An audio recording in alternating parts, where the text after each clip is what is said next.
தமிழ்நாட்டுடைய முதல்வர் அப்போ வந்து எதிர்க்கட்சி தலைவராக இருக்கார். 2019 பாராளுமன்ற தேர்தலில் வந்து ஒரு மிகப்பெரிய வெற்றியை பெறுகிறார். மிகப்பெரிய வெற்றியை பெற்ற உடனே இவங்களால தாங்க முடியல. தாங்க முடியாமல் எல்லாரும் வந்து என்ன விமர்சனம் தெரியுமா கொடுத்தாங்க? அங்கே இருக்கக்கூடிய அமைச்சர்களிலிருந்து ஸ்போக்ஸ் பர்சன்ஸ் வரைக்கும் மிட்டாய் கொடுத்து ஏமாத்திட்டாங்க, தமிழ்நாட்டு மக்களை மிட்டாய் கொடுத்து ஏமாற்றி விட்டார்கள் அப்படின்னாங்க. இதே இப்போ என்ன அந்த விமர்சனங்களை வைக்கிறார்களோ, நீங்கள் ஒன்றுமே செய்யவில்லை, நீங்கள் கொடுத்த வாக்குறுதிகளை நிறைவேற்றவில்லை அப்படின்னு சொல்லி தான் விமர்சனத்தை வைத்தார்கள். எப்போ? 2019 தேர்தல் தோல்விக்கு பின்னாலே. அப்புறம் என்ன ஆகுது?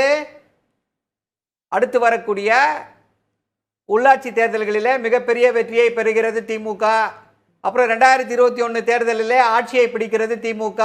திருப்பி வரக்கூடிய உள்ளாட்சி தேர்தல்களிலே மிகப்பெரிய வெற்றியை பிடிக்கிறது திமுக. மீண்டும் வரக்கூடிய 2024 தேர்தலில் மிகப்பெரிய வெற்றியை பெறுகிறது திமுக.